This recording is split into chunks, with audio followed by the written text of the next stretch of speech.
నమస్తే మిత్రులారా, నేను మీ శ్రీనివాస్ చౌహాన్ అడ్వకేట్.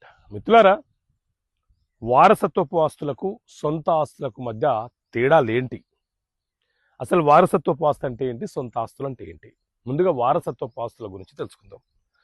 వారసత్వపు ఆస్తులు అనంటే మన తాతల నుంచి వచ్చే ఆస్తులను వారసత్వపు ఆస్తులు అంటారు.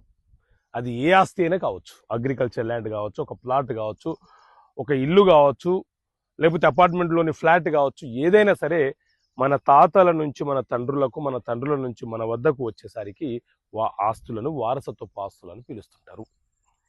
ఈ వారసత్వపు ఆస్తులను తండ్రి తనకు ముగ్గురు కొడుకులైతే ఒక్క కుమారుడికే ఇస్తానంటే చెల్లుబాటు కాదు.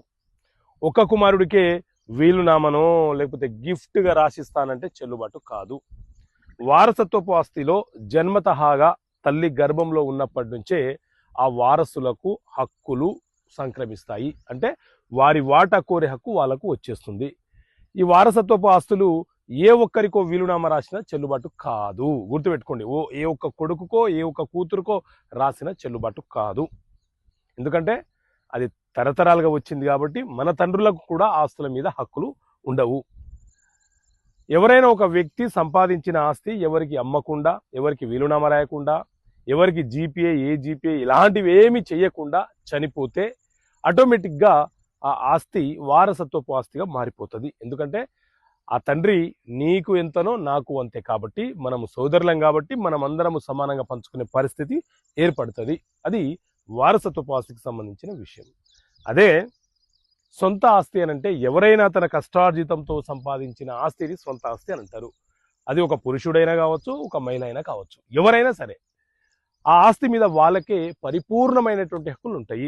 వాళ్ళు ఎవరికైనా అమ్ముకోవచ్చు, వీలునామా రాయవచ్చు, గిఫ్ట్గా ఇవ్వవచ్చు, ట్రస్ట్కి ఇచ్చుకోవచ్చు, గవర్నమెంట్కి ఇచ్చుకోవచ్చు, రోడ్డు మీద పోయే మూడో వ్యక్తికి ఇచ్చుకునే హక్కు వాళ్ళకు ఉంటుంది. సొంత ఆస్తులను నియంత్రణ చేసే హక్కు భార్యకు కానీ, కొడుకులకు కానీ, కుమార్తెలు కానీ ఎవరికి సంక్రమించదు. సొంత ఆస్తి మీద సాధించి సంపాదించిన వ్యక్తికే సంపూర్ణమైనటువంటి హక్కులు ఉంటాయి. ఓకే మిత్రులారా, థ్యాంక్ యూ. జై హింద్.